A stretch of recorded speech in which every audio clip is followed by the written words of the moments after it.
Hello friends, good morning. Complete Uttar Pradesh GK की इस class में आप सभी का स्वागत है। 2 क्लासें इससे पहले हो चुकी हैं, तीसरी क्लास है आज ये। 2 क्लासों में मैंने हिस्ट्री ऑफ भूगोल को कंप्लीट कर लिया था। इसमें आज हम पार्क, संग्रहालय, स्थान और कला संस्कृति को देखने वाले हैं। सेकंड क्लास में जहाँ से मैंने छोड़ा था वहीं से अब मैं इसको स्टार्ट करने वाला हूँ। देखो, जहाँ से छोड़ा था मैंने यहाँ से छोड़ा था, आपके सामने नदियाँ कंप्लीट कर ली थी। तो अब हम महत्वपूर्ण पार्क, संग्रहालयों को देखने वाले हैं इसमें, और उससे संबंधित महत्वपूर्ण स्थानों को। देखो, ये सारणी के रूप में दिया हुआ है। इसमें एक साइड में पार्क या केंद्र का नाम लिखा हुआ है और आगे एक साइड में लिखा हुआ है शहर का नाम। जैसे इसमें सबसे पहले है आपके सामने कि लोहिया पार्क। तो याद रखना, लोहिया पार्क ये लखनऊ में स्थित है। कहाँ पर है लोहिया पार्क? लखनऊ में। बुद्ध विहार शांति व स्मृति उपवन, बुद्ध विहार शांति व स्मृति उपवन, ये भी लखनऊ में स्थित है। रमाबाई अंबेडकर पार्क, ये भी लखनऊ में स्थित है। लोहिया पार्क, बुद्ध विहार शांति व स्मृति उपवन, रमाबाई अंबेडकर पार्क, ये तीनों लखनऊ में स्थित हैं, याद रखना। आगे देखो, इलेक्ट्रॉनिक सिटी। इलेक्ट्रॉनिक सिटी कहा जाता है नोएडा और आगरा को। किसको? इलेक्ट्रॉनिक सिटी नोएडा और आगरा को कहा जाता है, याद रखना। और साइबर सिटी कहा जाता है कानपुर को। साइबर सिटी कानपुर को।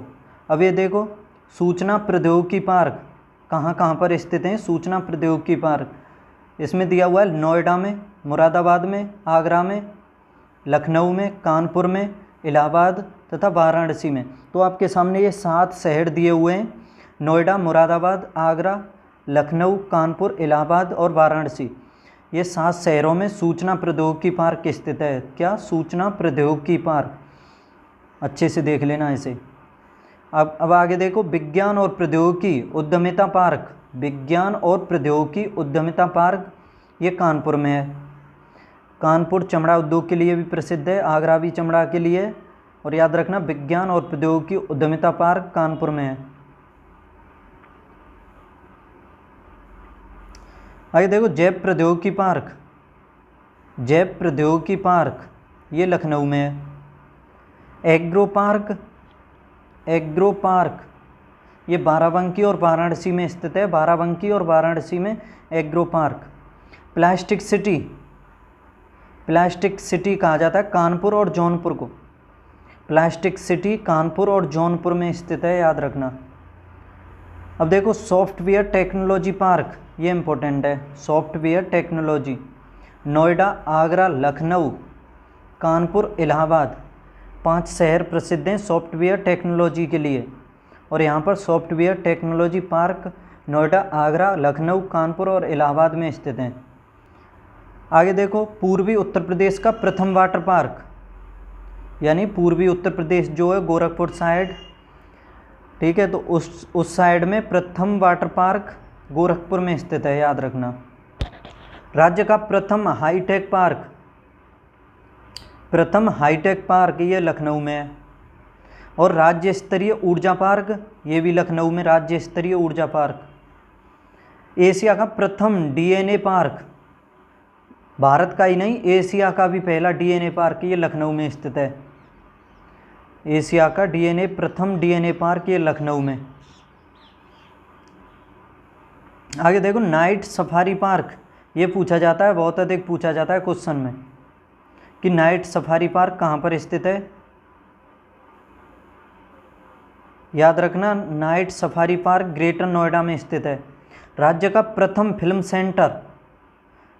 जो प्रथम फिल्म सेंटर बनने जा रहा है या बन चुका है नोएडा में, ग्रेटर नोएडा में, निर्माणाधीन है शायद अभी है। ट्रैफिक पार्क कानपुर में। राज्य में कार्यरत फोरेंसिक लैब ये आगरा और लखनऊ में स्थित है। Forensic lab. राज्य में कार्यरत साइबर लैब ये आगरा में स्थित है। देखो, फोरेंसिक लैब तो आगरा और लखनऊ में स्थित है, लेकिन साइबर लैब जो है ये ओनली आगरा में स्थित है। हेरिटेज सिटी आगरा और वाराणसी। एससीओ की राजधानी भी, सांस्कृतिक राजधानी वाराणसी, और हेरिटेज सिटी भी हैं ये दोनों। आगरा और वाराणसी। आगरा ताजमहल के लिए प्रसिद्ध है। खगोलीय पार्क, ये लखनऊ में स्थित है खगोलीय पार्क।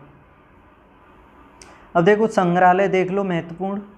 देखो सबसे पहले लिखा हुआ है इसमें संग्रहालय का नाम, उससे आगे लिखा हुआ है कहाँ पर स्थित है उस स्थान का नाम, उससे आगे फिर इसकी स्थापना यानी संग्रहालय की स्थापना का वर्ष, और आगे सबसे एंड में उद्देश्य लिखा हुआ है, किस लिए, किस वजह से, किस कारण, किस लिए इसकी स्थापना की गई, किस उद्देश्य से। आगे देखो सबसे पहला है इसमें राज्य संग्रहालय। राज्य संग्रहालय ये लखनऊ में स्थित है। लखनऊ उत्तर प्रदेश की राजधानी भी है, तो याद रखना राज्य संग्रहालय लखनऊ में स्थित है और इसकी स्थापना 1863 में की गई थी। और इसकी स्थापना का उद्देश्य था उत्तर प्रदेश का बहुउद्देशीय संग्रहालय, यानी इसको उत्तर प्रदेश का बहुउद्देशीय संग्रहालय बनाना इसका उद्देश्य था। 1863 में स्थापना की गई थी इसकी। आगे देखो राजकीय संग्रहालय, वो तो था राज्य संग्रहालय लखनऊ में, और ये राजकीय, राजकीय को शॉर्ट कर सकते हो जैसे जनपदीय। जनपद कौन सा है हमारा, मैं अपना बता रहा हूँ, मेरा तो मथुरा है, लेकिन आप सभी का कौन सा है उस हिसाब से, ठीक है। राजकीय संग्रहालय मथुरा में स्थित है ये राजकीय संग्रहालय, और 1874 में इसकी स्थापना की गई। और इसकी स्थापना का उद्देश्य था मथुरा कला के लिए अंतर्राष्ट्रीय ख्याति प्राप्त संग्रहालय, यानी इसे कला के लिए अंतर्राष्ट्रीय ख्याति प्राप्त संग्रहालय बनाना था इसकी स्थापना का उद्देश्य। अब देखो अंतर्राष्ट्रीय राम कथा संग्रहालय और आर्ट गैलरी। अंतर्राष्ट्रीय राम कथा संग्रहालय और आर्ट गैलरी ये अयोध्या में स्थित है। अयोध्या राम जन्मभूमि भी है, उसी हिसाब से आसान है इसे याद करना कि अंतर्राष्ट्रीय राम कथा संग्रहालय और आर्ट गैलरी ये अयोध्या में स्थित है।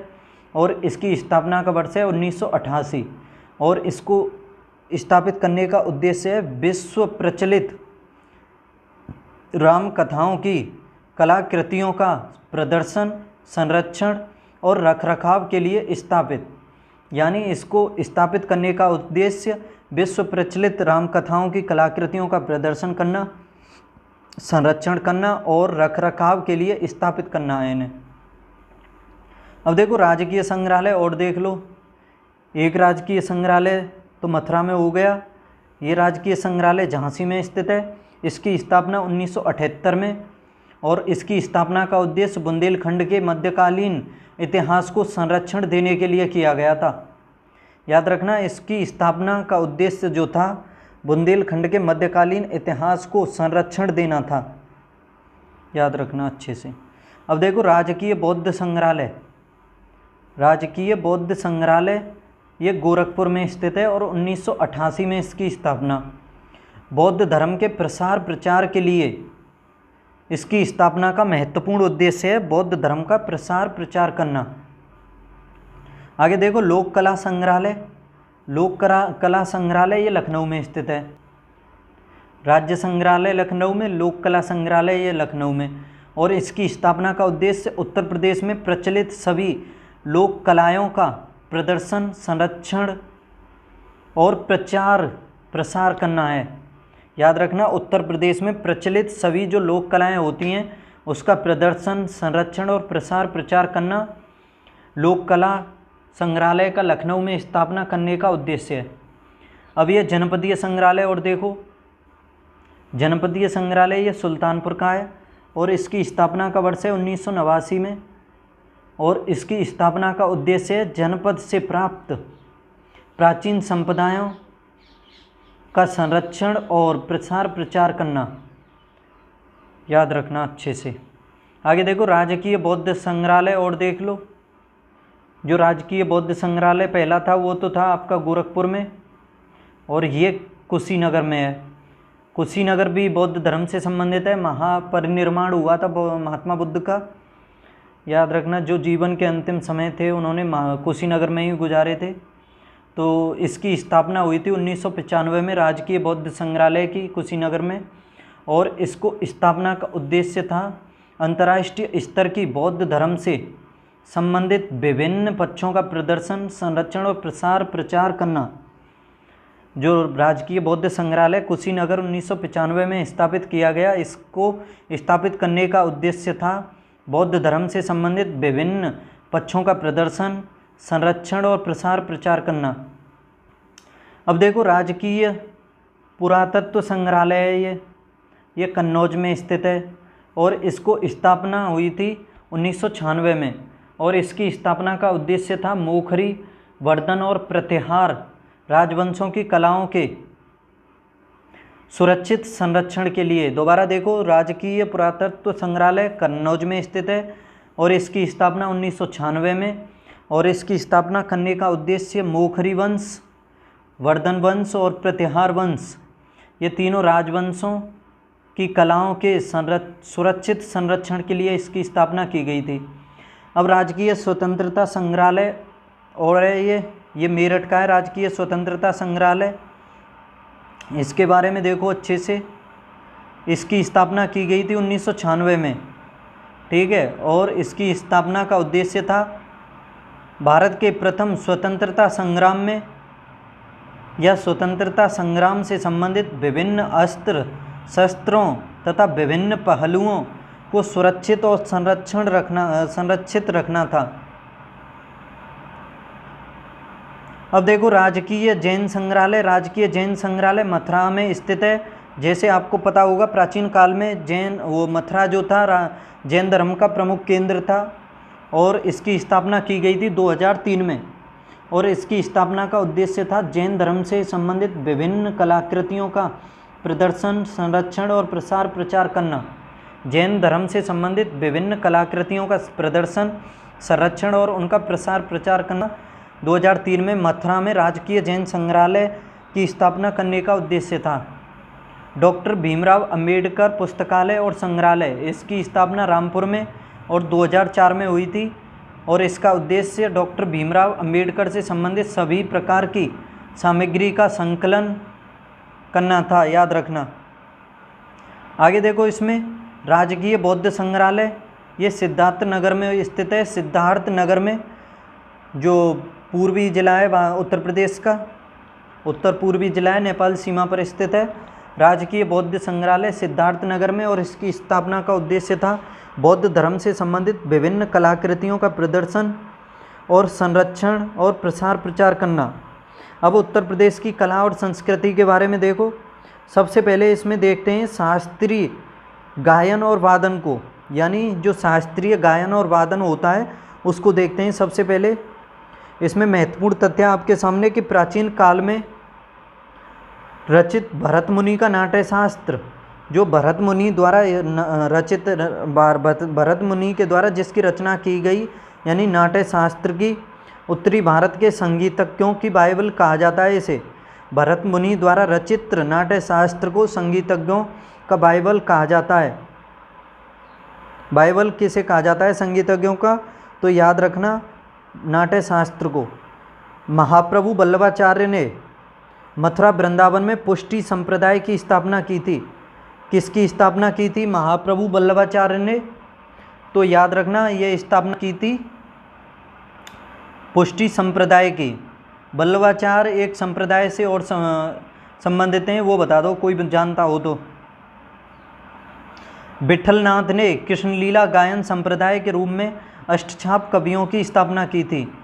किसने? विठलनाथ ने कृष्णलीला गान संप्रदाय के रूप में अष्टछाप कवियों की। आगे देखो, अष्टछाप में शामिल कवि थे। जो अष्टछाप की स्थापना की गई थी विठल दास के द्वारा, उसमें जो 8 कवि शामिल थे उसके नाम देख लो। जो 8 कवि शामिल थे उसमें पहला है सूरदास, दूसरा है नंददास, तीसरा है परमानंद दास, चौथा है कुम्मन दास, पांचवा है चतुर्भुज दास, छठा है इसमें छीत स्वामी, सातवां है गोविंद स्वामी और 8वां है आपका कृष्णदास। दोबारा देखो, सूरदास, नंददास, परमानंद दास, कुम्मन दास, चतुर्भुज दास, छीत स्वामी, गोविंद स्वामी एवं कृष्णदास। क्वेश्चन आप में पूछा जा सकता है कि जो अष्टछाप के कवि थे उसमें या निम्न में से कौन सा शामिल है या कौन कौन से शामिल हैं या कौन सा शामिल नहीं है, इस प्रकार से पूछा जा सकता है। अच्छे से रट लो इन्हें। आगे देखो, सखी संप्रदाय के प्रवर्तक स्वामी हरिदास ने, सखी संप्रदाय के प्रवर्तक थे स्वामी हरिदास, इनके द्वारा श्री केलीमाल तथा अष्टादश पदों की रचना की गई थी। श्री केलीमाल तथा अष्टादश पदों की रचना स्वामी हरिदास के द्वारा की गई थी। स्वामी हरिदास ने तानसेन को दीपक राग, बैजू बावरा को मेघ राग तथा गोपाल नायक को मालकोंस राग में सिद्ध शक्ति दी थी। यानी कह सकते हैं तानसेन, बैजू बावरा और गोपाल नायक के ये कवि थे, वो गुरु माने जाते हैं स्वामी हरिदास। अमीर खुसरो ने ईरानी संगीत रागों में प्रचलित भारतीय रागों का मिश्रण किया था। अमीर खुसरो जो अलाउद्दीन खिलजी के दरबारी कवि थे, उनके द्वारा ईरानी संगीत रागों में प्रचलित भारतीय रागों का मिश्रण किया गया था, याद रखना। मोदू खां तथा बक्सूर खां ने तबले के लखनऊ घराने का प्रवर्तन किया था। मोदू खां तथा बक्सूर खां ने तबले के लखनऊ घराने का प्रवर्तन किया था। लखनऊ घराने का प्रवर्तन किसने किया था? मोदू खां तथा बक्सूर खां ने। आगे देखो, मोदू खां के शिष्य में पंडित राम सहाय ने बनारस वाज घराने का प्रवर्तन किया था। देखो, मोदू खां के द्वारा तो प्रवर्तन किया गया लखनऊ घराने का, और उनके शिष्य हुए पंडित राम सहाय। राम सहाय के द्वारा बनारस बाज घराने का प्रवर्तन किया गया। आगरा घराने को कव्वाल बच्चा घराना भी कहा जाता है। कव्वाल बच्चा घराना किसे कहा जाता है? इंपॉर्टेंट है ये अपने आप में। आगरा घराने को कव्वाल बच्चा घराना कहा जाता है, आगरा घराने को, याद रखना। आगे देखो, आगरा घराने के अद्वितीय गायक उस्ताद फैयाज खां थे। आगरा घराने के इम्पोर्टेंट गायक थे ये उस्ताद फैयाज खां। आगरा घराने की उत्पत्ति अकबर के दरबारी गायक सुजान खान से मानी जाती है। आगरा घराने की उत्पत्ति अकबर के दरबारी गायक थे सुजान खां, इनके द्वारा मानी जाती है, याद रखना। सहारनपुर घराने के बहराम खां को पंडित की उपाधि दी गई थी। बहराम खां को, जो सहारनपुर घराने के थे, उन्हें पंडित की उपाधि। अब देखो, शास्त्रीय नृत्यों के बारे में देख लेते हैं इसमें। वाराणसी की सितारा देवी तथा अलकनंदा देवी ने कथक नृत्य के रूप में ख्याति प्राप्त की थी। देखो, इंडिया में जैसे आपने पढ़े होंगे 8 क्लासिकल नृत्य हैं, तो उसमें से उत्तर प्रदेश का एक नृत्य है जो क्लासिकल है, कथक। तो उसके बारे में इसमें दिया हुआ है कि वाराणसी की सितारा देवी और अलकनंदा देवी ने कथक नृत्य के क्षेत्र में ख्याति प्राप्त की थी। याद रखना, सितारा देवी, अलकनंदा देवी कथक नृत्य से संबंधित हैं। वायलिन वादन में श्रीमती एन राजम, शहनाई वादन में, देखो दोबारा देखो इसमें, वायलिन वादन में श्रीमती एन राजम बजाती थी ये वायलिन, और शहनाई बजाते थे उस्ताद बिस्मिल्लाह खां, और सितार वादन में पंडित रविशंकर। देखो, उस्ताद बिस्मिल्लाह खां के बारे में न्यूज़पेपर में आया था 2007 या 6 के करीब, तभी इनकी मृत्यु हुई थी। थम गई शहनाई, मेन हेडिंग आई थी मेन पृष्ठ पर, ठीक है, याद रखना। तभी से मुझे याद है, इसके बारे में कोई क्वेश्चन आ जाता है तो वो न्यूज़पेपर याद आ जाता है, थम गई शहनाई। राजवान सिंह, उस्ताद मुश्ताक अली खां तथा नृत्य में उदय शंकर एवं गी.पी. कृष्ण ने उत्तर प्रदेश का गौरव बढ़ाया है। नृत्य की कथक शैली उत्तर प्रदेश के हैं, याद रखना। क्लासिकल नृत्य है उत्तर प्रदेश का। देखो बता दूं, 8 क्लासिकल नृत्य हैं आपके सामने। उत्तर प्रदेश का कथक हो गया, असम का सत्रिया हो गया, क्लासिकल असम का सत्रिया है, लेकिन फेमस वहाँ का बिहू है, लेकिन क्लासिकल है सत्रिया, शास्त्रीय या क्लासिकल समझ लो। और भरतनाट्यम है तमिलनाडु का, मोहिनीअट्टम और कथकली ये केरल के हैं, कुचिपुड़ी है आंध्र प्रदेश का, ओडिसी नृत्य उड़ीसा का, और मणिपुरी है मणिपुर का। याद रखना, ये 8 क्लासिकल हैं, अच्छे से रट सकते हो इन्हें। आगे देखो, बिंदादीन शंभू महाराज, लच्छू महाराज और बिरजू महाराज, ये कथक शैली से संबंधित थे सभी। बिंदादीन, शंभू महाराज, लच्छू महाराज और बिरजू महाराज। बिरजू महाराज के बारे में तो अभी थोड़े दिन पहले ही आया था न्यूज़पेपर में, जब इनकी मृत्यु हुई थी तो ये कथक से संबंधित हैं, फेमस हैं, याद रखना। लोक नृत्य के बारे में देखो लो कि चरकुला नृत्य एक घड़ा नृत्य है जो ब्रजभूमि से संबंधित है। याद रखना, चरकुला नृत्य कहाँ पर किया जाता है ये पूछा जा सकता है, और ब्रज क्षेत्र में किया जाता है, उत्तर प्रदेश में। चरकुला नृत्य सिर पर रथ के पहिए पर कई घड़ों को रख करके किया जाता है। इस नृत्य में सिर पर रथ का पहिया रखा जाता है और उस पर कई घड़ों को रख करके किया जाता है, इसे याद रखना। आगे देखो, पाई डंडा, यह नृत्य बुंदेलखंड के अहीरों द्वारा किया जाता है, पाई डंडा।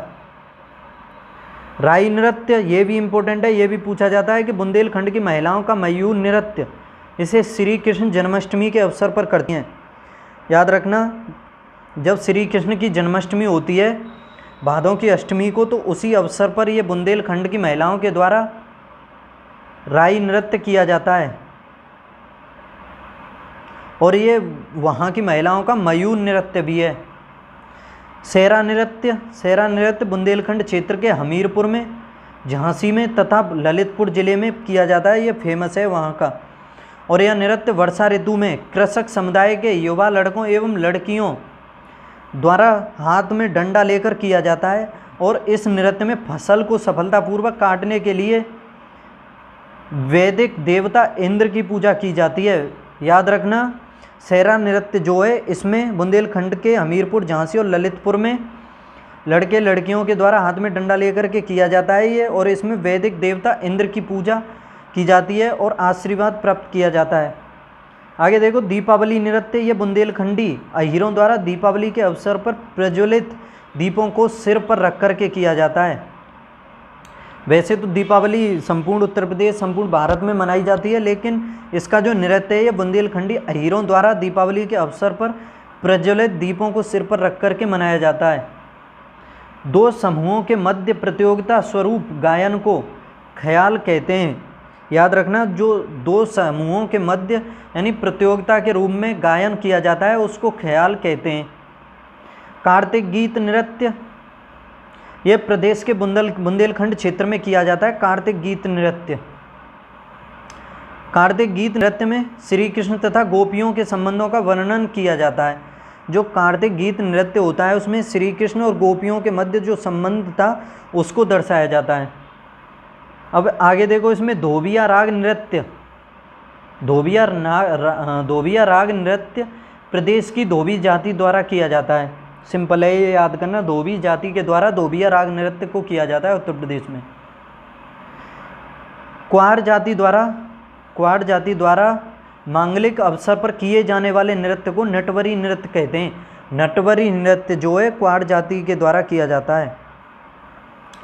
चौरसिया नृत्य, ये उत्तर प्रदेश के जौनपुर जिले में कहारों द्वारा किया जाता है। चौरसिया कहाँ पर? जौनपुर जिले से संबंधित है चौरसिया नृत्य, और कहारों के द्वारा किया जाता है। आगे देखो, कर्मा नृत्य, ये भी इम्पोर्टेंट है, ये भी पूछा जाता है एग्जाम में। कर्मा नृत्य मिर्जापुर और सोनभद्र जिलों में कोल जनजाति के स्त्री एवं पुरुषों द्वारा संयुक्त रूप से किया जाने वाला नृत्य है।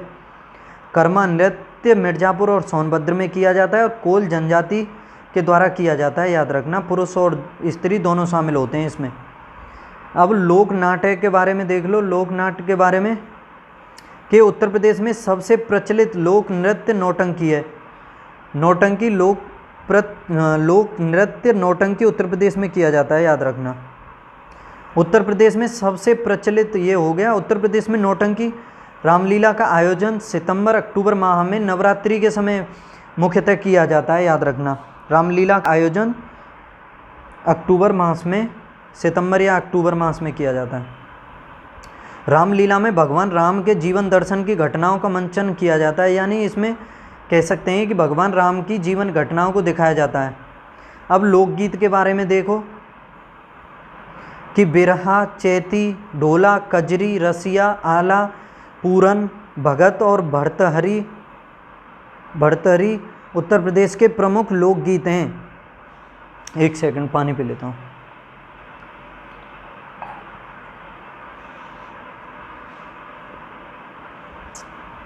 देखो, ये सभी आपके सामने दिए हुए हैं। एक सेकंड।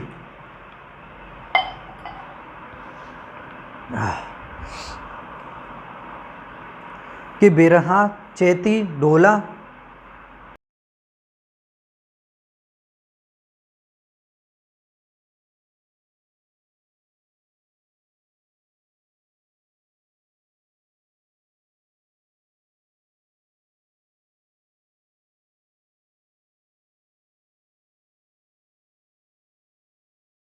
ठीक है, शॉर्ट में बनाया है, एग्जाम से पहले इसे अच्छे से देख सकते हो। ठीक है, क्वेश्चन यहीं से मिल जाएगा आप सभी को। आगे देखो, रागनी, ढोला, स्वांग पश्चिमी उत्तर प्रदेश के प्रमुख लोकगीत हैं। रागनी, ढोला, स्वांग ये पश्चिमी उत्तर प्रदेश में किए जाते हैं। और लावड़ी, बहड़ताल बील उत्तर प्रदेश के रोहेलखंड क्षेत्र में किया जाता है। लावड़ी ये प्रसिद्ध है। लावड़ी कहाँ पर किया जाता है उत्तर प्रदेश में? तो रोहेलखंड में। आगे देखो, प्रमुख मेले और महोत्सव के बारे में कि उत्तर प्रदेश में प्रतिवर्ष लगभग 2250 मेले आयोजित किए जाते हैं। देख लो, 2250 मेले हर साल उत्तर प्रदेश में किए जाते हैं। सर्वाधिक मेले जो किए जाते हैं मथुरा, कानपुर, हमीरपुर, झांसी, आगरा तथा फतेहपुर में किए जाते हैं। कहाँ पर? मथुरा में, कानपुर में, हमीरपुर में, झांसी में, आगरे में तथा फतेहपुर में किए जाते हैं। उत्तर प्रदेश पर्यटन विभाग द्वारा प्रतिवर्ष लखनऊ, आगरा तथा वाराणसी नगरों में महोत्सव का आयोजन किया जाता है। पर्यटन विभाग के द्वारा लखनऊ, आगरा तथा वाराणसी में। आगरा ताज महोत्सव का आयोजन किया जाता है आगरे में। ताज महोत्सव का आयोजन आगरे में, क्योंकि ताजमहल आगरे में स्थित है, इस वजह से। हिंदू मुस्लिम एकता के प्रतीक सुलहकुल उत्सव का आयोजन आगरा में किया जाता है। ये भी इम्पोर्टेंट है अपने आप में कि सुलहकुल यानी ऐसे समझ सकते हो कि हिंदू मुस्लिम के मध्य सुलह कहाँ पर होती है? आगरे में, याद रखना। इसी वजह से वहाँ पर सुलहकुल महोत्सव मनाया जाता है। उत्तर प्रदेश में होली पर्व के अवसर पर लठमार होली का आयोजन उत्तर प्रदेश के बरसाना क्षेत्र में किया जाता है। मथुरा जिले के बरसाना क्षेत्र में। उत्तर प्रदेश में विश्व का सबसे बड़ा मेला कुंभ मेला भी लगता है, जो 12 वर्ष के बाद लगता है। इलाहाबाद में लगता है, याद रखना। और अर्ध कुंभ लगता है 6 वर्ष के अंतराल पर। पूर्ण कुंभ यानी कुंभ मेला 12 वर्ष के पश्चात और अर्ध कुंभ 6 वर्ष के पश्चात, याद रखना। आगे देखो, दादरी के पशु मेले का आयोजन कार्तिक पूर्णिमा को बलिया में किया जाता है। विश्व का सबसे बड़ा पशु मेला कहाँ पर लगता है? शायद सोनपुर में लगता है। ठीक है, लेकिन दादरी में लगता है ये पशु मेला, और ये कार्तिक पूर्णिमा को बलिया में लगता है। नहीं, दादरी में नहीं, सॉरी, गलती से हो गई। ददरी के पशु मेले का आयोजन कार्तिक पूर्णिमा को बलिया में लगता है, जो उत्तर प्रदेश का सबसे पूर्वी जिला है बलिया, उसमें।